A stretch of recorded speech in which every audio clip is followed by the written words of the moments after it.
ऐसा है कि जरा जरा सी बात को तो गौतम ऋषि के शिष्यों ने भी थोड़ा चढ़ा बढ़ा के बताया। अरे बोले वो आपका लाया हुआ ब्रह्म वरुण कुंड है और ऋषि पत्नियों ने हमें भगा दिया, कह दिया तुम जल नहीं ले सकते, अभी हम जल लेंगे, और न जाने क्या क्या अपशब्द कहे, और हमारी गुरु माँ को भी बहुत सारे अपशब्द कहे। और जब ऐसा बताया तो गौतम ऋषि समझ गए कि ऋषि पत्नियां ऐसा नहीं करेंगी, लेकिन उनके मन में ईर्ष्या जरूर है। और उस समय अहिल्या ने, गौतम ऋषि की पत्नी ने कहा चलो मैं आपके साथ चलती हूँ। और ऋषि पत्नी अहिल्या गई, तब जल तो ला ली, लेकिन उसी समय अन्य ऋषियों के मन में एक ईर्ष्या का भाव आ गया कि गौतम के पति ने आश्रम में जल लाया है, इसलिए इसके मन में उन्माद हो गया है, इसके मन में अहंकार आ गया है। तो जाकर के अपने पत्नियों के सामने पतियों के सामने जल का पात्र रखा ऋषियों के सामने और कहा आप लोगों की तपस्या तो बेकार है, गौतम ऋषि ने जल लाया है, तब से अहिल्या फूल ही नहीं समाती, हम लोगों को ताने मारती रहती, जल नहीं लेने देती, आज हम तो खाली घड़ा लेकर ही आ गई। तो ऋषियों ने पत्नियों की बात को मान लिया, और इतनी जल्दी पत्नियों की बात को मानकर किसी से झगड़ा करने नहीं जाना चाहिए। हाँ, पत्नियों का कोई भरोसा नहीं, 2 मिनट में लड़ेंगी, फिर शाम को मिलजुल की और बहन कैसी है लग जाएंगी और तुम्हें शत्रु बना देंगी। इसलिए कभी ऐसा हो तो थोड़ा संतोष रखना चाहिए। स्त्रियों का वैर और स्त्रियों का प्रेम स्त्रियों से जो होता है वो बहुत ज्यादा टिकाऊ जैसा नहीं होता, थोड़ा सा झगड़ा होता 2-4 घंटे बाद फिर मेल मिलाप हो जाता है। लेकिन उससे पढ़ करके हम पुरुषों को इतना विवेक रखना चाहिए कि थोड़ा संयम का, घर परिवार में कलह ना हो, अगर इससे बचाना है तो 2 स्त्रियों का आपस में कहीं झगड़ा भी हो रहा है तो घर के विचारवान पुरुष क्या करते हैं, उसी समय वाहन लेके थोड़ी देर के लिए घूम के चले जाओ, मंदिर जाओ, दर्शन करके आ जाओ, बीच में बोलो मत, और कुछ कहें भी तो कहना भैया आप लोग जानो, हमें बीच में मत लाओ, बस इतना कर दो। धीरे धीरे करके जब आप बीच में आना बंद कर दोगे तो वो नौबत भी धीरे धीरे खत्म हो जाएगी। लेकिन आज ऋषियों से भूल हो गई। आज महात्माओं ने पत्नियों की बातों का, ऋषि पत्नियों की बातों का सम्मान किया और निर्णय कर लिया कि गौतम के साथ छल करेंगे और ऐसा पाप रखेंगे गौतम के सर पर कि जिस पाप की हत्या, जिस पाप के प्रायश्चित भी न कर पाए, और गौतम दुखी होकर इस आश्रम को छोड़कर चले जाएं और हम इस आश्रम में निष्कंटक होकर के रहें। तो भगवान गणेश की आराधना करी सारे ऋषि मुनियों ने। और जब भगवान गणपति प्रसन्न हुए तो गणपति प्रसन्न होकर बोले कि अब मन वांछित फल देने आया हूं, मांगो क्या वरदान चाहिए। तो जितने ऋषि मुनियों ने गणेश जी का आवाहन किया था सबने कहा वरदान केवल इतना ही चाहिए कि गौतम ऋषि का जो खेत है उसके खेत में एक गाय का रूप लेकर के जाओ, निर्बल और दुर्बल गाय बन करके जाओ, और बस इतना करना कि गौतम ऋषि आपको स्पर्श भी कर दे तो आपकी मृत्यु हो जाना चाहिए, और जब आपकी मृत्यु हो जाएगी तो गौतम को गौहत्या का पाप लग जाएगा, और गौतम ऋषि को गौहत्या का पाप लगेगा तो हम लोग अपमानित करके आश्रम से बाहर निकाल देंगे। गणेश जी ने समझाया कि भैया ऐसा अपराध मत करो, वो सिद्ध तपस्वी और निष्कलंक पुण्यात्मा महात्मा है, उनके साथ अपराध करके आपकी कीर्ति नष्ट हो जाएगी, ऋषि मुनियों का पद कलंकित हो जाएगा। लेकिन ऋषि मुनियों ने कहा आपने तो वचन दिया है जो मांगोगे हम देंगे देंगे देंगे। वचन में फंस गए गणपति जी, और गणपति जी ने रूखे मन से कहा कि ठीक है मैं आपका कार्य करने के लिए जाता तो जरूर हूँ, लेकिन ध्यान रखना इससे आपका यश नहीं बढ़ेगा।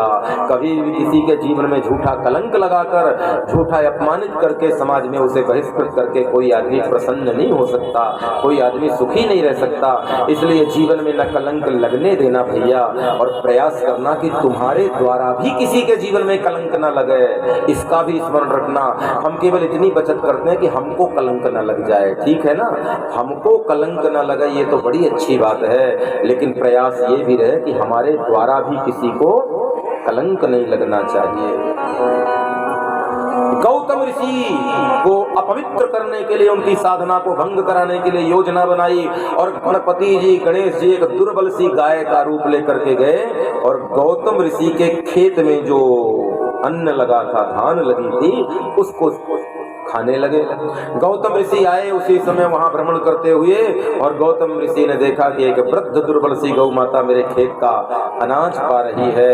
यद्यपि गाय पूज्य है, देवी है, लेकिन गाय और यज्ञ अग्नि की सेवा के लिए ही ये धान्य हमने उत्पन्न किया है। तो कहते हैं एक तिनका उठाया, और तिनका उठा करके जैसे ही गाय पर स्पर्श किया, गणपति जी बने थे, गाय माया की गाय थी, धड़ाम से भूमि में गणेश जी गिर गए, और जैसे ही गणपति भूमि में फिरे। ऋषि मुनि तो अगल बगल छुपे थे माया के कारण। ऋषि मुनि आए और गौतम तुमने बड़ा अनर्थ किया, तुम्हें गौ हत्या का पाप लग गया। गौतम की पत्नी अहिल्या की आंख में आंसू आ गए।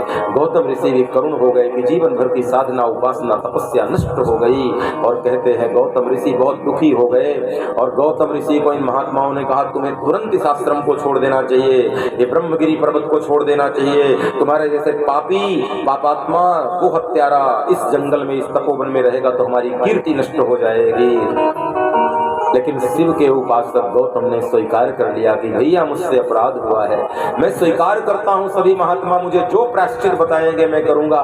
तब महात्माओं ने कहा सबसे पहले 7 बार इस ब्रह्मगिरी पर्वत की परिक्रमा करो, फिर 1108 घड़े के जल से प्रतिदिन स्नान करके 1 वर्ष तक शिव का निरंतर अभिषेक करो, और फिर गाय जो चारा खाती है उससे जौ निकलता है, उससे जौ बीन कर उसका आहार करो, तब जा करके तुम्हारा ये गौ हत्या का पाप नष्ट होगा। और जब इतना प्रायश्चित बताया तो गौतम ऋषि परम संत थे, अपने जीवन में लगे हुए गौ हत्या के पाप से मुक्त होना चाहते थे और पति पत्नी दोनों चल पड़े ब्रह्मगिरी पर्वत के आगे और कहते हैं प्रतिदिन शिव की आराधना में लग गए। अब ऋषि मुनि तो बड़े प्रसन्न हो गए कि चलो हमारा मनोरथ पूरा हो गया, और जंगल में गौतम ऋषि नित्य शिव की उपासना करते हैं। एक दिन शिव जी प्रसन्न हो गए। प्रसन्न तो थे ही क्योंकि गौतम के हाथों से गौ हत्या तो हुई नहीं। गौतम ऋषि के सामने मेरे महादेव कर्पूर गौरम करुणावतारम, करुणा के अवतार मेरे महादेव प्रसन्न हो गए और कहते हैं प्रसन्न होकर गौतम से कहा कि वरदान मांगो, क्या चाहिए। गौतम ने कहा बस वरदान इतना चाहिए भगवान कि मेरे हाथों से गाय की हत्या हो गई है, गाय का वध हो गया है, इस गौ हत्या के पाप से मुझे मुक्त कराएं। और कहते हैं जब इस प्रकार का वरदान मांगा तो शिव जी के करुणाश्रु भर गए, नेत्र नम हो गए मेरे महादेव के। और मेरे शिव जी ने कहा गौतम तुम्हारे हाथ से कोई गौवध नहीं हुआ, तुम्हारे हाथ से कोई गौ हत्या नहीं हुई, ये ऋषि मुनियों का प्रपंच है और उन्होंने छल करके तुम्हारे को गौ हत्या का पाप लगाया है। सच तो ये है वो गाय कोई गाय नहीं, वो गणपति ही गाय बनकर गए थे। तुम निष्कलंक हो, निर्दोष हो, निष्पाप हो मुने। और कहते हैं गौतम ऋषि प्रसन्न हो गए, शिव के चरणों में गिर गए और कहते हैं गौतम ऋषि के सामने भगवान महादेव यहाँ आए तो देव मंडल भी वहां उतर करके आ गया, साक्षात गंगा मैया उतर करके आ गई। और कहते हैं गंगा मैया और महादेव जब एक साथ आए तो भगवान गौतम ऋषि ने भगवान शिव से कहा कि बाबा इस ब्रह्मगिरी पर्वत को छोड़कर अब आप मत जाना, इस ब्रह्मगिरी पर्वत में सदा सदा आपका निवास हो, बस यही मेरी प्रार्थना है, यही एक मेरा वरदान है। और गंगा मैया को कहा गंगा मैया आप सदा सदा के लिए यहाँ वास करें, हमारे भी पापों को नष्ट करें और अंत जीवात्माओं के पापों को भी नष्ट करें। तो वहां पर मेरे शिव जी गौतम ऋषि पर कृपा करके त्रयंबकेश्वर महादेव के रूप में स्थापित हो गए। और जो गंगा मैया थी वो गौतमी गंगा के नाम से प्रस्थापित हुई। एक बार गंगा मैया के इस रूप का जयकारा बोले, बोलिए गौतमी गंगा की, बोलिए त्रयंबकेश्वर महादेव की जय।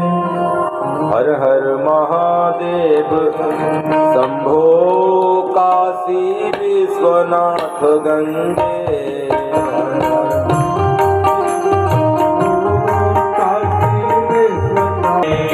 काशी विश्वनाथ गंगे, काशी विश्वनाथ गंगे, काशी विश्वनाथ गंगे, काशी विश्वनाथ गंगे, काशी विश्वनाथ गंगे, काशी विश्वनाथ गंगे, देव शंभो काशी विश्वनाथ गंगे। हर हर महादेव शंभो काशी विश्वनाथ गंगे, हर हर महादेव शंभो, हर हर महादेव शंभो, हर हर महादेव में जाकर हजारों वर्षों तक तपश्चर्या करी, भगवान प्रसन्न नहीं हुए। फिर भगवान शंकर को अति प्रसन्न करने के लिए हिमालय के शिखर पर गया और हिमालय के शिखर में जाकर इतनी कठिन आराधना की, ठंड के समय जल में खड़े होकर के इस भगवान शिव की उपासना करी, और गर्मी के समय गड्ढा खोदकर उसमें अग्नि लगा करके चारों ओर अग्नि तपा करके उसके बीच में बैठ करके शिव की आराधना की। बारिश के समय में खुले छत छप्पर के नीचे, कोई कुटिया भी नहीं, और खुले मैदान चबूतरे में बैठकर शिव की आराधना की। फिर भी शिव प्रसन्न नहीं हुए तो अपने मस्तकों को काट काट के 9 बार भगवान शिव के चरणों में चढ़ा दिया। 10वां मस्तक काटने ही वाला था कि मेरे महादेव प्रकट हो गए। महादेव ने कहा वरदान मांगो, क्या चाहिए? सूत जी कहते हैं सौनक जी, रावण ने अतुल पराक्रम अतुल बल माना कि धरती में मुझे कोई जीत ना सके, मुझे इतना पराक्रम इतना बल दे दो, मैं विश्व विजयी हो जाऊं, धराधाम में मुझसे कोई युद्ध में टिक ना पाए। शंकर जी ने मन ही मन सोचा कि ऐसे असुर को यदि ऐसा वरदान मिल गया तो किसी को चैन से जीने नहीं देगा, लेकिन मैं वचनबद्ध हूँ, देना तो पड़ेगा। और कहते हैं जो 9 मस्तक काटे थे उसने भगवान शिव ने पहले तो कृपा करी और उसके बाकी के मस्तक भी यथावत लगा दिए। तो जो 10 मस्तक थे फिर से 10 मस्तक वाला स्वरूप बन गया। वैद्य की तरह भगवान शंकर ने उसके मस्तकों को जोड़ दिया, इसलिए भगवान शंकर का वो अवतार किस नाम से जाना गया? वैद्यनाथ नाम से। वैद्यनाथ नाम का मतलब क्या है? रावण ने जो मस्तक काटा था उनको एक वैद्य ही जोड़ सकता है, तो वैद्य बनकर भगवान आए और मस्तकों को जोड़ा, इसलिए वैद्यनाथ कहलाए। और रावण को तथास्तु कह दिया जाओ। रावण ने कहा भी जाऊंगा नहीं। बोले क्यों? जिस ज्योतिर्लिंग के रूप में यहाँ प्रगटे हो, एक ज्योतिर्लिंग हिमालय में नहीं, ये मेरी लंका में होना चाहिए। ये आदमी बड़ा अद्भुत था, शिव का भगत था, लेकिन प्रार्थना कम, आदेश ज्यादा चलाता था। और कुछ भगत भी ऐसे होते हैं, निवेदन कम करते हैं, आदेश ज्यादा चलाते हैं। एक भगत तो हमसे कह रहा था आज आपको मेरे घर आना है। मैंने कहा भैया लाठी लेके बोल दो, वैसे ही आ जाऊंगा। अगर किसी को बुलाना हो तो भाव और प्रेम चाहिए, लेकिन ये कोई पद्धति है क्या? रावण भी उन्हीं भक्तों में था। अच्छा, कुछ चेले भी बिल्कुल चेले कम गुरु जी ज्यादा होते हैं ना, चेले तो कम ही रहते हैं। बिल्कुल ऐसा लगेगा बिल्कुल गुरु जी वाला भाव है, नहीं आपको ये करना पड़ेगा। तो हम लोग भी सोचते हैं कि भैया ऐसे चेले से तो भगवान ही बचाए, चेला नहीं, इस जन्म में गुरु ही मिल गया है साक्षात। ऐसे गुरु की बात ही मानने में भलाई है। रावण भी बिल्कुल ऐसे ही वाला चेला था। बोले महादेव प्रगटे तो हिमालय में हो, दर्शन तो ज्योतिर्लिंग के रूप में, वैद्यनाथ के रूप में आपने यहाँ दिया है, लेकिन रहना लंका में पड़ेगा। ये मेरा निवेदन नहीं, मेरी आज्ञा है, मेरे साथ लंका चलो। लेकिन भगवान ने सोचा चलो कह रहा तो चल दूंगा तो बात खत्म हो जाएगी। तो शिव जी ने कहा चलूंगा जरूर, लेकिन शिव जी ने कहा चलूंगा तो जरूर, लेकिन मेरी भी एक शर्त है। बोले क्या शर्त है? बोले शर्त ये है कि मुझे उठा करके यहाँ से तुम ले जाओ, और यदि रास्ते में तुमने जहाँ रख दिया मेरा ज्योतिर्लिंग वहीं का हो जाएगा। रावण को अपने बाहुबल पर बड़ा पराक्रम था, क्योंकि 20-20 हो जाती, और 2 हाथ वाले भी बड़ा पराक्रम भांजते हैं, तो ये तो 20 हाथ वाला था। इसने कहा महाराज क्या बात करते हो, आपको तो पवन के वेग से लंका पहुंचा दूंगा। और कहते हैं भगवान शिव के ज्योतिर्लिंग को उठाया। शिव जी ने तो पहले सोचा कि लंका चले जाना चाहिए, भलाई इसी में है, ऐसा चेला मिले तो बात ही मान लो तो भलाई है। फिर सोचा यदि मैं चला गया तो ये अभिमान से तो भरा ही है, और भी अभिमान से भर जाएगा कि शिव को मेरी बाहुबल की ताकत ने उठाकर हिमालय से कैलाश ला लिया। तो शिव जी ने थोड़ी सी लीला दिखाई, और शिव जी ने अपने भार को बढ़ाया, और रावण के मन में लघु शंका का वेग आ गया, और रावण उससे संयमित न हो सका, और जंगल से जहां से जा रहा था वहां एक ग्वाला दिखाई दे गया। और ग्वाले को कहा तुम शिवलिंग को संभालो, जब तक मैं न आऊं तो भूमि में मत रखना, मैं आकर के लेकर तुम्हें अनेकों उपहार दूंगा, मुद्राएं दूंगा, मैं विश्व विजयी लंकापति राजा रावण हूँ। वाले ने सोचा 2-5-10 मिनट में लौट आएगा, तो शिव जी को पकड़ा। पहले तो प्रसन्नता से देखते रहा, लेकिन जब एक मुहूर्त का समय बीत गया और शिव की माया से रावण नहीं लौटा, तो ग्वाले के बाहुओं में पीड़ा हुई, और ग्वाले ने शिव जी को वहीं पर रखा। और कहते हैं ग्वाले ने शिव जी को रखा, रावण आया तो उठाने के हजारों प्रयास किया, फिर उसकी ताकत क्षीर्ण हो गई। शिव जी की कृपा होगी तो सब कुछ आसान और सरल हो जाएगा, और कुपित हो गए तो तुम्हारा सारा बाहुबल रखा रह जाएगा। आज रावण जैसा पराक्रमी भी शिव को उठा न सका, लेकिन उसे एक चीज का तो आनंद हुआ कि कम से कम शिव को हिमालय से लेकर आने वाला मैं पहला भगत और पराक्रमी वीर। मंदोदरी के पास जाकर प्रशंसा करता है, प्रिय मैंने शिव को प्रसन्न कर लिया, अजय अतुल बल मांग लिया मैंने, मुझे पराक्रम में कोई जीत नहीं पाएगा और शिव जी को अपने 20 भुजाओं के बाहुबल से उठा करके यहाँ लाया हूँ। मैंने मस्तक काट काट कर चढ़ाया, तब शिव को आना ही पड़ा। वैद्य बनकर उन्होंने मेरे मस्तक को जोड़ा और वैद्यनाथ के रूप में मेरे सामने ज्योतिर्लिंग बनकर प्रकट हो गए। मंदोदरी भी प्रसन्न हो गई, पर देवता घबराए। देवताओं को लगा ये आदमी वैसे भी अहंकारी था, पहले भी तपस्या करके ब्रह्मा से वरदान पा चुका है, अब शिव जी का वरदान और मिल जाएगा तब तो देवता क्या मनुष्यों का जीवन भी मुश्किल हो जाएगा। ऐसे दुष्ट आदमी को ज्यादा बड़ी उपलब्धि नहीं मिलनी चाहिए। तो याद आए, ऐसी स्थिति में नारद जी की याद आई। अब नारद जी हैं जो कुछ कर सकते हैं, तो नारद जी ने कहा ठीक है हम चले जाते हैं, यदि शिव ने कृपा करके वरदान दिया है तो शिव से श्रापित भी करवा देंगे। नारद जी गए और रावण बड़ा अट्टहास करके स्वागत दिया। अच्छा, नारद जी एक ऐसे संत थे जिन्हें शत्रु और शत्रु का पक्ष जो था, अशत्रु जो थे, वो दोनों जगह उनका बराबर सम्मान होता था। हाँ, राम जी भी सम्मान करते थे युद्ध के समय और नारद जी का रावण भी सम्मान करता था। कृष्ण और कंस के समय कंस के गुरु बनकर भी कंस के यहाँ जाके जलपान लेके आ जाते थे और इधर कन्हैया के यहाँ भी जाके माखन मिश्री का भोग लगा लेते थे। ये ऐसे महात्मा थे जिनको सबका दरवाजा बिल्कुल खुला रहता, इनका किसी से बैर नहीं, सबसे प्रेम। तो रावण की लंका में नारद जी को मुझे तो बड़ा अट्टहास करके स्वागत किया। अरे आइए नारद जी, आइए नारद जी, आप जैसे संतों का आना तो बड़ा दुर्लभ होता है और मुझे भी कुछ चर्चा करनी थी आपसे। आपको पता है मैंने शिव आराधन किया और शिव आराधन करके मैंने शिव को अपने बाहुबल में उठा दिया, वैद्यनाथ रूप में धरती पे आए, मेरे मस्तकों को जोड़ दिया। अब जिस मस्तक को शिव ने जोड़ा है उसे तो कोई काट नहीं सकता ना। रावण का असली लाभ ये था, मंदोदरी से कहता है कि मेरे मस्तकों को दुनिया में कोई नहीं काट सकता। बोले क्यों? जिन मस्तकों को ब्रह्मा ने जोड़ा हो उसे तो दुनिया का कोई वीर काट सकता है, लेकिन जिसे शिव ने जोड़ा हो, शिव जब वैद्य बनकर कोई उपचार करते हैं तो फिर किसी का विष भी काम नहीं करता, क्योंकि वो गंगाधर भी है और विषधर भी है, कंठ में विष भी रखते हैं। तो शिव जी वैद्य बन गए हैं, उन्होंने जोड़ा है और उनके जोड़े हुए मस्तकों को दुनिया का कोई वीर काट नहीं पाएगा।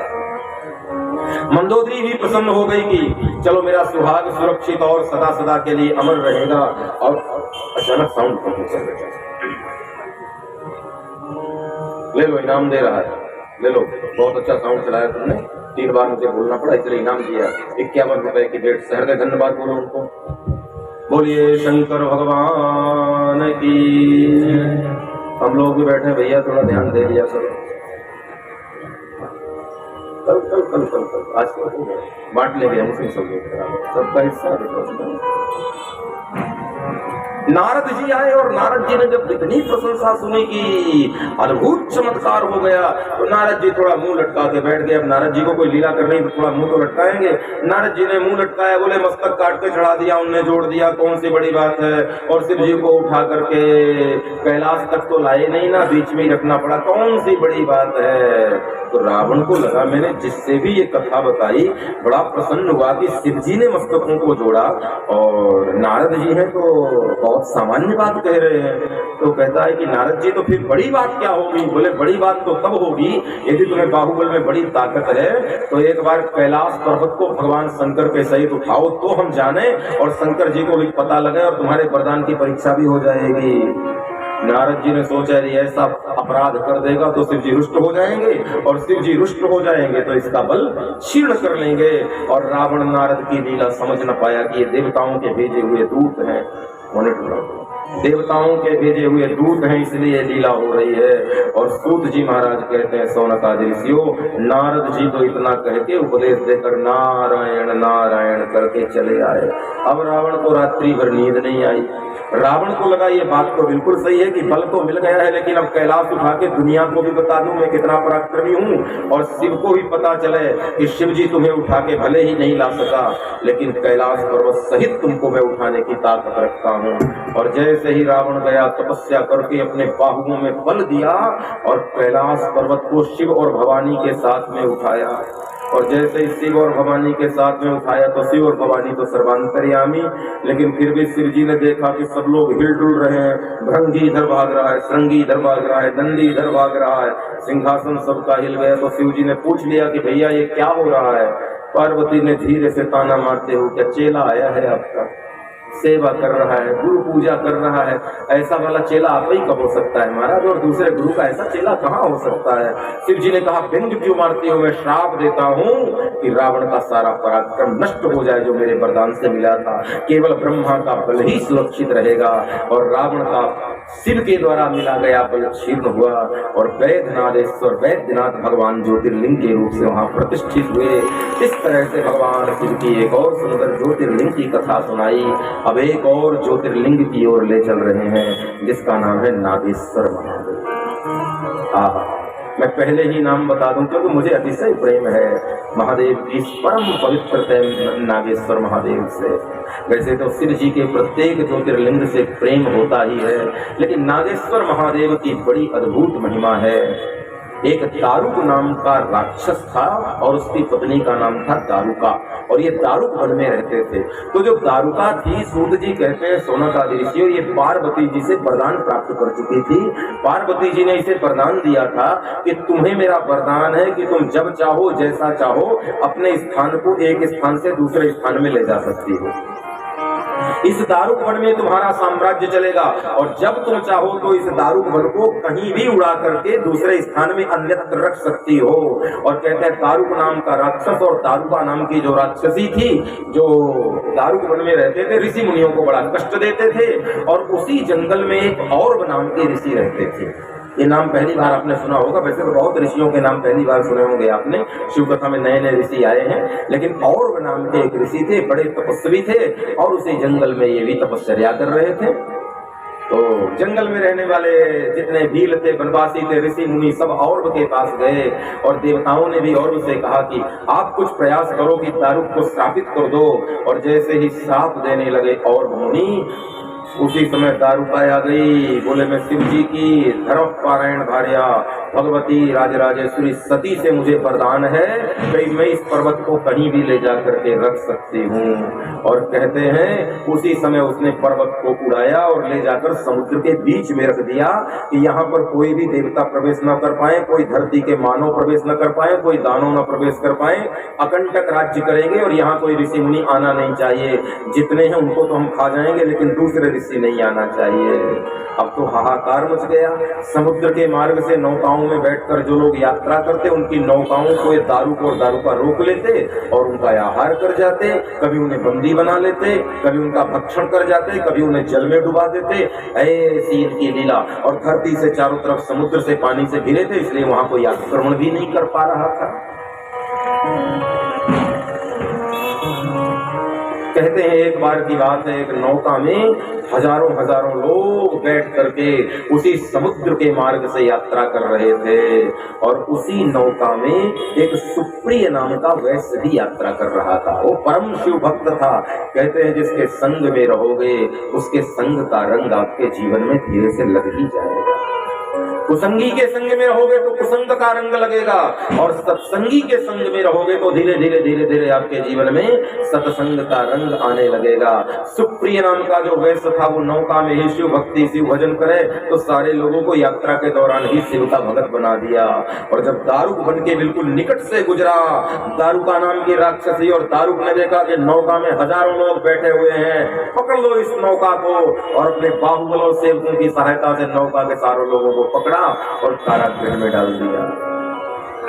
तो सब तो कारागृह में बंद हो गए, लेकिन ये सुप्रिय नाम का जो वैश्य था, ये भगवान शिव का उपासक था, उसने जंगल के कारागृह में ही शिव आराधना शुरू करी। और जब शिव आराधना शुरू करी तो भगवान शंकर वहां प्रगटे और भगवान शंकर ने कहा कि मांगो क्या वरदान चाहिए। बोले अपने प्रभाव से जेल के ताले तोड़ दो और सब लोगों को मुक्त करके इस दारुक नाम के राक्षस को मार दो प्रभु, और सबका कल्याण करने वाले रूप से यहीं पर स्थित हो जाओ। इतने में पार्वती जी आ गई। पार्वती जी ने कहा शिव जी आप ये दारुक को मारना है तो मार देना, लेकिन मेरी सहेली को मत मारना क्योंकि वरदान मैंने दिया है। तो शिव जी ने कहा लेकिन ये तो असुर की पत्नी है, मनुष्यों को देवताओं को कष्ट देने वाली है। बोले मेरे प्रभाव से इसकी सारी आसुरी वृत्तियां खत्म हो जाएंगी। और दारुक नाम के इस महादैत्य को, जो दारुक वन में रहता था, शिव जी ने वध किया उसका, और वहां पर मेरे महादेव नागेश्वर शिवलिंग के रूप में प्रतिष्ठित हो गए। एक बार भाव से बोलिए नागेश्वर महादेव, और 2 बार गाइए हर हर महादेव शंभो काशी विश्वनाथ गंगे, हर हर महादेव शंभो काशी विश्वनाथ गंगे, हर हर महादेव शंभो काशी विश्वनाथ गंगे, नाथ गंगे काशी विश्वनाथ गंगे, काशी विश्वनाथ गंगे, काशी विश्वनाथ गंगे, काशी विश्वनाथ गंगे, काशी विश्वनाथ गंगे, काशी विश्वनाथ गंगे, हर हर महादेव शंभो काशी विश्वनाथ गंगे, काशी विश्वनाथ गंगे। बहुत सुंदर गति दे रहे हैं सूत जी महाराज। सौनकाद ऋषियों को बड़ी पवित्र पावन शिव चरित्रावली सुना रहे हैं। शिव के पवित्र अवतारों की, ज्योतिर्लिंगों की, उप अवतारों की, उपलिंगों की कथा। अनेकों शिव कथाओं से सौनकाद ऋषि सरल हो गए। अब मन पवित्र हो गया, देह शिवमय होने लगी, भाव शिवमय होने लगा, आंखों से निरंतर प्रेमाश्रु बह रहे हैं। सूत जी शिव कथा गाते गाते भी प्रेम के महासागर में कभी कभी निमग्न हो जाते हैं। और जब भाव के महासागर में, प्रेम के महासागर में निमग्न होते हैं, तो उनके अंदर से भगवान शिव के अन्य चरित्र भी प्रकट होते हैं, जो गुरु कृपा से हमने सुना है। पर मैं पुनः निवेदन करूं कि गुरु कृपा से जो ज्ञान जीवन में आएगा वही कल्याणकारी होगा। कल हमारी चर्चा भी आदरणीय नारायण त्रिपाठी जी से हो रही थी। महाराज जी, पढ़ते तो हम भी हैं बहुत सारे शिव पुराण और ग्रंथों की बातें, लेकिन स्मरण में नहीं रह पाता।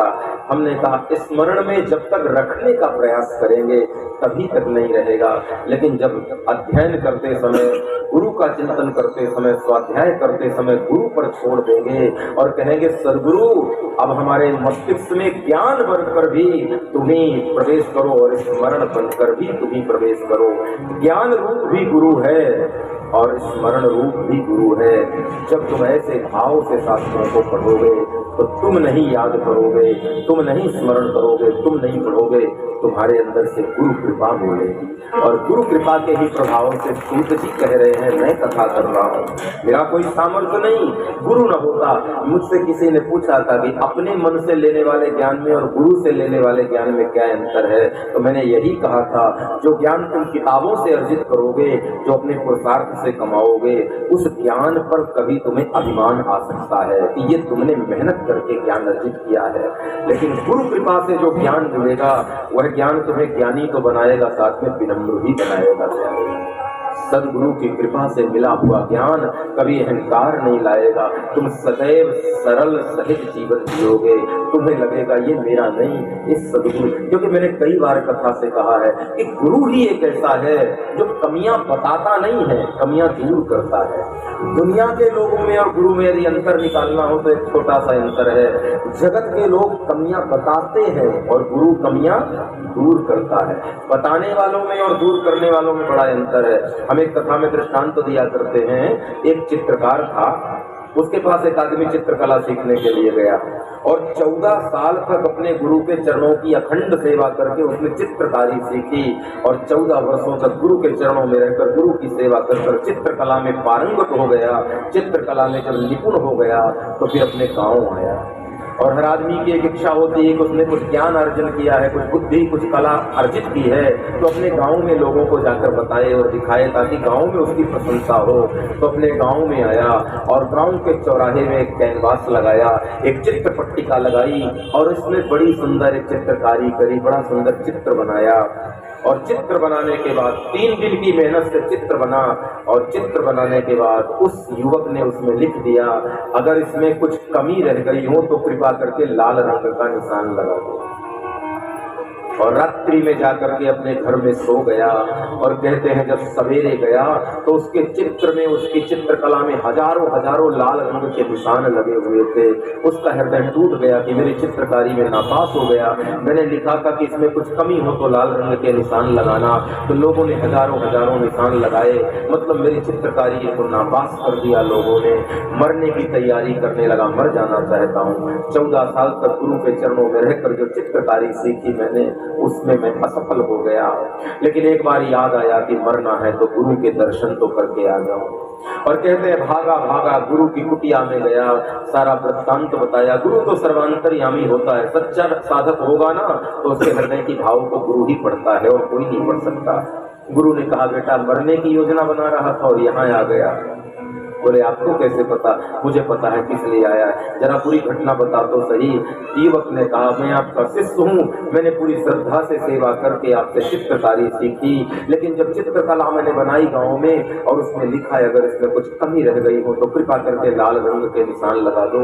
लोगों ने हजारों की तादाद में निशान लगा दिए।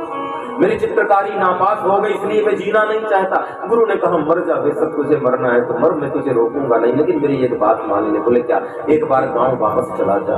फिर उसी चौराहे में एक चित्र और बना, ठीक है, फिर लेकिन नीचे लिखने वाली लाइन बदल देना। उस बार तूने लिखा था कि इस चित्र में कोई कमी रह गई हो तो लाल रंग के निशान लगा दो। इस बार नीचे लिख देना कि अगर मेरे चित्र में कोई कमी रह गई हो तो कृपा करके दूर कर दो।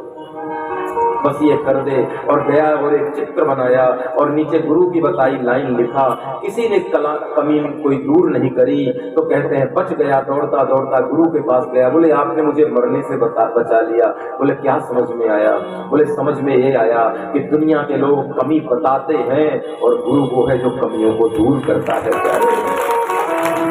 सूत जी कहते हैं मैं जो शिव कथा आपको सुना रहा हूँ ये मेरा स्वाध्याय नहीं है, ये मेरा पढ़ा हुआ नहीं है, ये मेरे गुरु की कृपा बोल रही है, मेरे गुरु की चेतना बोल रही है।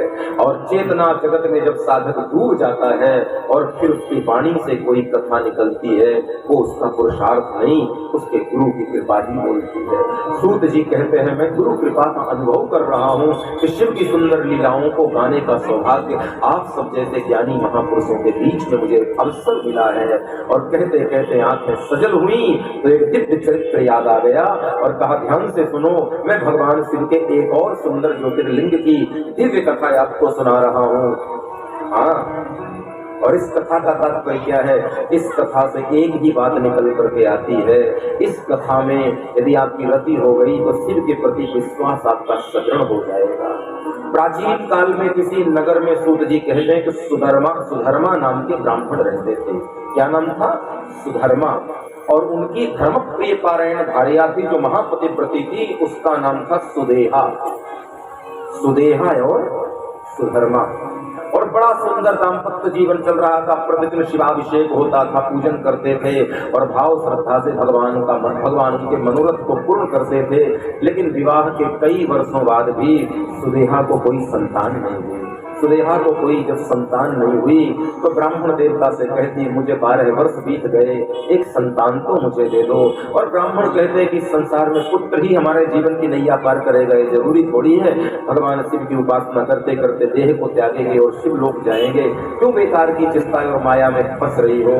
लेकिन सुदेहा समझाने पर मान तो जाती। लेकिन एक दिन गाँव में ही एक भजनों को गाने वाले महिलाओं का समूह एकत्रित हुआ और कहते हैं सुदेहा ब्राह्मणी भी वहां चली गई।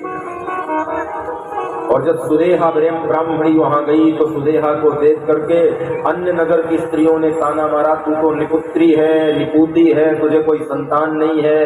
कैसा तेरा ब्राह्मण पति है जो शिव की आराधना करता है, इतना भी तप नहीं किया कि अपने तपस्या के प्रभाव से तुझे एक संतान दे सके। कहते हैं मन खिन्न हो गया और चरणों में आके गिर गई कि कर से फल से छल से कुछ करो लेकिन मुझे बेटा चाहिए। स्त्रियों के महिलाओं के ताने खा खा करके मेरा हृदय बड़ा कुंठित हो रहा है। तब कहते हैं ब्राह्मण को करुणा आई और ब्राह्मण ने सोचा अगर इसके भाग्य में बेटा होगा और इसके भाग्य में पुत्र का सुख होगा तो जरूर इसको संतान मिलेगी। और कहते हैं उसने अग्नि जहाँ यज्ञ करते थे, ब्राह्मण ने तो पुष्प रखे तो फूल रखे। देखो हमारे यहाँ मन को पहचानने और संकल्प की सिद्धि के कितने अच्छे उपाय थे। उस तपोनिष्ठ ब्राह्मण ने 2 फूल अग्नि कुंड के सामने रखे और एक में संकल्प किया पुत्र उत्पत्ति के लिए और एक में संकल्पित किया कि इसके भाग्य में बेटा है कि नहीं है। दोनों फूल संकल्पित करके रख दिए और अपनी पत्नी को कहा, जिस फूल के प्रति तुम्हारी दृष्टि ज्यादा आकर्षित हो जाए उसी फूल को उठा लेना। और ब्राह्मण ने निश्चय कर लिया, यदि पुत्र का आवाहन मैंने जिसमें किया है, पुत्र का संकल्प जिसमें किया है, उस फूल को उठा लेगी तो जरूर इसके गर्भ से पुत्र उत्पत्ति होगी। लेकिन सुदेहा के भाग्य में तो बेटा था नहीं। गई और उसने दूसरे पुष्प को उठा लिया जिसमें पुत्र का संकल्प नहीं किया गया था। ब्राह्मण देवता ने कहा कि हमारे भाग्य में ही संतान नहीं है, तुम्हें पुत्र की प्राप्ति नहीं होगी। टूट कर रोने लगी और आज जिद में बैठ गई कि मुझे बेटा चाहिए। कुछ भी करो, दूसरा विवाह भी करना पड़े तो करो, लेकिन मुझे संतान चाहिए। मैं अन्य स्त्रियों के ताने खा करके सुन के थक गई हूँ। सूत जी कहते हैं, सौनक विवश कर दिया इस तपोनिष्ठ ब्राह्मण को उसकी पत्नी ने और निवेदन किया कि मेरी छोटी बहन है जिसका नाम है भूष्मा, अभी अविवाहित है, उसका विवाह नहीं हुआ। पतिदेव मेरी बात मानो, मेरी प्रार्थना स्वीकार करो, मेरी छोटी भगनी से, मेरी छोटी बहन से ब्याह कर लो, हमारे कुल में संतान उत्पन्न हो जाए। मैं इसी बात का गौरव ले लूंगी ताकि समाज के जो ताने खाने पड़ते हैं हम उससे बच जाएंगे। एक बालक हमारे आंगन में खेलेगा। ब्राह्मण ने समझाया, कहा, सौतिया डाल क्यों मोल ले रही हो? तुम अपनी बहन के साथ आज मेरा विवाह करवाओगी और कल तुम्हें ही कष्टप्रद होगा देवी, इसलिए ऐसा आपराधिक चरण मत उठाओ। लेकिन सुदेहा के मन में तो पुत्र की कामना चढ़ी हुई थी कि बेटा चाहिए चाहे जैसे हो। तो सुदेहा ने अपनी छोटी बहन भूष्मा का विवाह अपने पिता से कह के प्रसन्न भाव से अपने पति के संग में करवा दिया। लेकिन वो भूष्मा भी थी, वो भी परम शिव भक्त थी, नित्य शिवाभिषेक करती थी, शिव जी की आराधना में लगी रहती थी। और कहते हैं समय बीतता गया और वर्ष 2 वर्ष का समय जब व्यतीत हुआ तो एक दिन उस भूष्मा के गर्भ से एक सुंदर बालक ने जन्म लिया। और जैसे ही बालक ने जन्म लिया तो पहले तो सुदेहा प्रसन्न हुई, लेकिन जब भूष्मा की ख्याति बढ़ी, उसके चेहरे का तेज बढ़ा और अपने पति का आकर्षण और प्रेम, सुधर्मा का प्रेम भी भूष्मा के प्रति ज्यादा देखा तो धीरे से उसके मन में ईर्ष्या का भाव स्वाभाविक था उत्पन्न हो गया। और ईर्ष्या का भाव इस चरम तक बढ़ा कि उसने निर्णय कर लिया, भूष्मा से ईर्ष्या करने लगी। लेकिन भूष्मा थी अपनी बड़ी बहन को बिल्कुल देवी तुल्य मानती थी। आपकी आज्ञा से ही मैंने आपके पति से विवाह किया है और हमें पुत्र की प्राप्ति, बहन ये आपका ही पुत्र है, ये मेरा बेटा नहीं है, ये हमारा बेटा है, इस पुत्र को अपने पुत्र की तरह पालो। लेकिन अब तो सुदेहा के मन में सौतिया डाह पृष्ठ कर गया। सूत जी कहते हैं, ईर्ष्या के चलते वह पुत्र को शत्रु मानने लगे। भूष्मा पुत्र को उसने शत्रु माना और भूष्मा को भी शत्रु की तरह, अपनी बहन को भी शत्रु की तरह देखने लगी। समय बीतता गया और वो भूष्मा कुमार युवक धीरे धीरे बड़ा होने लगा। सुधर्मा पुत्र धीरे धीरे अपनी आयु की युवावस्था को प्राप्त हो गया। सूत जी कहते हैं, शौनक विवाह के प्रस्ताव आने लगे। सुंदर है युवक, शिव की आराधना करने वाला है, माता पिता भी शिव की भक्ति करने वाले हैं, ऐसे गुणवान योग पुत्र के लिए विवाह में क्या संशय हो सकता है। सूत जी कहते हैं, सौनक जी एक परम सुंदरी ब्राह्मण कन्या के साथ उसका विवाह हो गया। समय बीतता गया, अब तो पुत्र वधू भी आ गई। अब तो सुदेहा की ईर्ष्या और ज्यादा बढ़ गई। ये तो पति पत्नी बेटे बहुत चारों मिलकर बड़े आनंद से रहते हैं। हाय मैंने क्या अपराध कर लिया, मैंने कैसे अपने जीवन में तिरस्कार मोल लिया। इससे तो अच्छा था कि मैं निसंतान ही भली थी, ताने खाकर ही मेरा जीवन ठीक था। ईर्ष्या से भाव भर गया और एक दिन ईर्ष्या से भरी आग ने निर्णय ले लिया। सुदेहा ने इस भूष्मा के पुत्र का मैं वध कर दूं, मारने की योजना बनाई। और कहते हैं अपनी धर्म पारायण भार्या के साथ वो एक कक्ष में विश्राम कर रहा था ब्राह्मण कुमार, और रात्रि में सोते हुए जब देखा तो सुदेहा उसके कक्ष में प्रवेश करी और कटार लेकर के उस भूष्मा के पुत्र के कई टुकड़े कर दिए और ले जाकर के उस सरोवर में उसके शरीर को विसर्जित कर दिया, जहां पर भूष्मा प्रतिदिन शिवलिंग विसर्जन करने, पूजा के बाद शिव जी को विसर्जन करने जाया करती। संयोग तो देखिए, ये खुशमा परम शिव भक्त थी, नित्य 108 शिवलिंग बनाकर उनका दुग्ध से जल से स्नान करा के अभिषेक किया करती थी और नगर के उसी सरोवर में ले जाकर के उनका विसर्जन किया करती थी। और आज खुशमा के पुत्र की कटी हुई देह भी सुदेहा ने, जो उसकी बड़ी माँ थी, सौत माँ थी, सौतेली माँ थी, ले जाकर के प्रवाहित कर दिया और कक्ष में आकर के सो गई। लेकिन प्रातः काल हुआ, जब पुत्र और पुत्र वधू सो करके नहीं उठे, तब कहते हैं भूष्मा को बड़ा संशय हुआ कि ब्रह्म मुहूर्त में मेरे बेटे और बहू जाग जाते थे, ब्रह्म मुहूर्त में मेरा पुत्र और पुत्र वधू जाग जाते थे, आज सूरज चढ़ गया है, अभी तक मेरा पुत्र क्यों नहीं जागा। तो कहते हैं पुत्र वधू के साथ कक्ष में गई तो देखा हुआ रक्त रंजित सैया पड़ी हुई थी, फूट फूट कर रोने लगी उसकी धर्मपारायण भार्या। लेकिन कहते हैं भूष्मा ने बिल्कुल नहीं रोया। भूष्मा आई और उसके पूजन का समय हो रहा था, शिव जी की आरती करनी थी, आरती पूजन में लगी रही, ब्राह्मण भी अपने पूजन में लगे रहे। और कहते हैं उसकी पत्नी रोती रही, दिखावा करने के लिए सुदेहा भी रोती रही, लेकिन सुधर्मा नाम के ब्राह्मण और भूष्मा दोनों शिव जी की आराधना में लगे रहे और शिव जी को कहते रहे आपने इसमें भी हमारा कल्याण चाहा होगा, इसीलिए हमारे पुत्र की मृत्यु हुई है, न जाने कौन आकर पुत्र का वध करके चला गया। लेकिन हम तो शिव आराधन में लगे हैं, सुख और दुख तो आते जाते रहते हैं, हमारे घर में बेटा नहीं था तो आपने दे दिया, समय पूरा हो गया तो आपने ले लिया, जीवन भर कौन किसका पुत्र और पत्नी, पिता मित्र भाई सखा सनेही सुहृद, कौन जीवन भर किसके साथ में रहने वाले हैं। लेकिन शिव की आराधना तो जीवन पर्यंत और जीवन के बाद भी हमारे संग जाएगी, शिव की उपासना में लगे रहे। सूत जी कहते हैं शिव जी को एकत्रित किया पूजन करने के बाद, और भूष्मा और कहते हैं उसके पति सुधर्मा दोनों चल दिए उसी सरोवर की ओर शिव जी को विसर्जन करने के लिए, जहां पर सुदेहा ने उसके पुत्र को काट करके विसर्जित कर दिया था। और कहते हैं जैसे ही विसर्जित करने के लिए जा रहे थे तो देखा उसी सरोवर के तट में भूष्मा का पुत्र स्वस्थ और सुंदर रूप से खड़ा हुआ है और माँ के चरणों में प्रणाम किया कि माँ मैं तो, मेरा देह तो मर चुका था, मेरा शरीर तो मर गया था, लेकिन शिव की कृपा और तेरे पुण्य प्रभाव और तेरी शिव की आराधना के कारण मैं आज पुनः जीवित तेरे सामने खड़ा हूँ। और कहते हैं पुत्र को खोने में भी नहीं रोई थी और पाने के बाद बहुत प्रसन्न भी नहीं हुई, सहज स्थिर रही। और शिव जी ने ये भक्ति देखी, दृढ़ सहज भक्ति, तो प्रकट हो गए और कहा भूष्मा और सुधर्मा हम तुम्हारे शिव आराधन से बड़े प्रसन्न हैं, वरदान मांगो क्या चाहिए। तो बोले बस वरदान यही चाहिए कि जिस रूप में आप प्रकट हुए हो इसी सरोवर के तट पर ज्योतिर्लिंग के रूप में सदा सदा के लिए प्रस्थापित हो जाओ और वहां पर मेरे महादेव भूष्मेश्वर महादेव के नाम से प्रतिष्ठित हो गए। एक बार भाव से बोलिए भूष्मेश्वर महादेव की जय। शिव के पावन चरित्रों को कहते कहते सूत जी की आंखें नम हो रही हैं। सौनक आदि ऋषि भी बड़े भाव और श्रद्धा से सुन रहे हैं। आप लोगों ने 7 दिनों तक सुंदर त्रिपाठी परिवार के द्वारा आयोजित और मेरे अति प्रिय शिष्य आशीष त्रिपाठी और श्रीमती पूजा त्रिपाठी उनके अथक प्रयास से तीसरी बार ये कथा संपन्न हुई।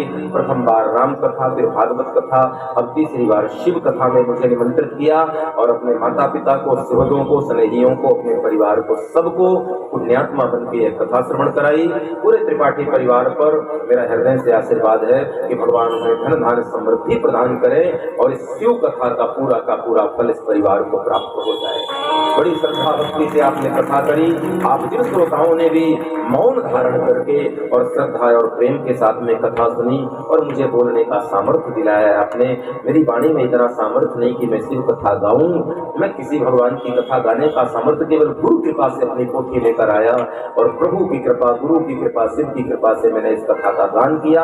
आज कथा को विश्राम की ओर ले जा रहे हैं और मेरे साथ 5 बार बड़े भाव से बोलिए ओम शिवाय नमः,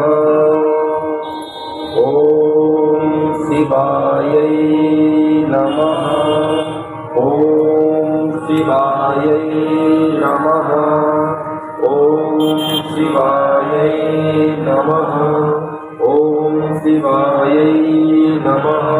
और 5 5 बार ये भगवती के नाम का स्मरण किया, 5 बार शिव जी के नाम का। ओम नमः शिवाय, ओम नमः शिवाय, ओम नमः शिवाय, ओम नमः शिवाय, ओम नमः शिवाय। आप लोगों ने श्रद्धा भक्ति से शिवाय ही नमः मानो भगवती जगदम्बा को नमन किया और मनवाणी कर्म से शिव जी को नमन किया। शिव शंकर भोलेनाथ भक्तों को सना, शिव शंकर भोलेनाथ भक्तों को सना, तुम निराले जग से भोले भाले जग से।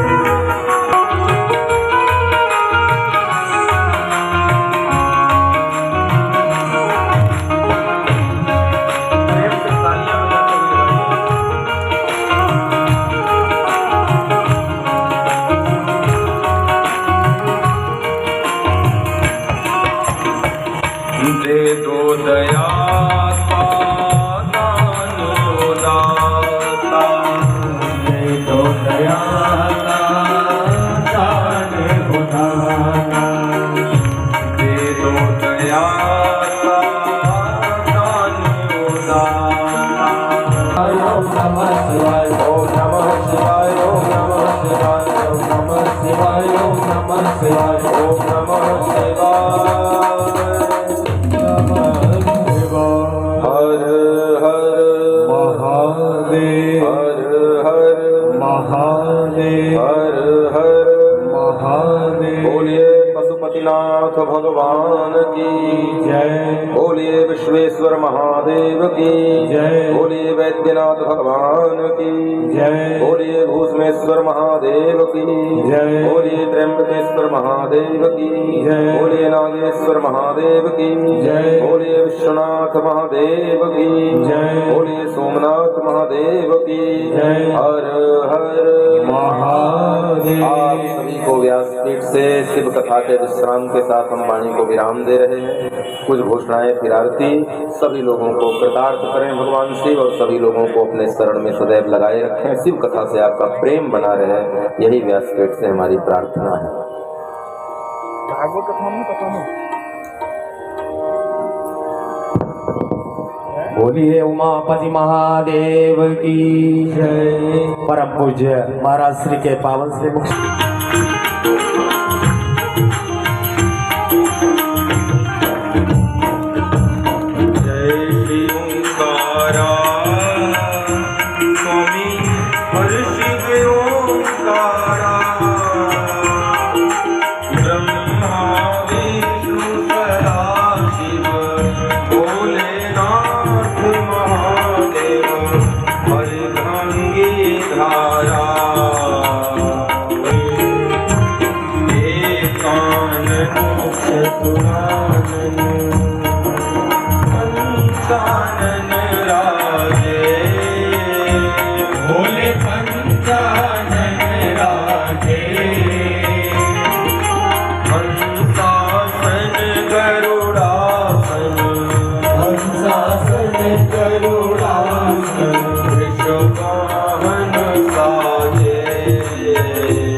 जग करता जग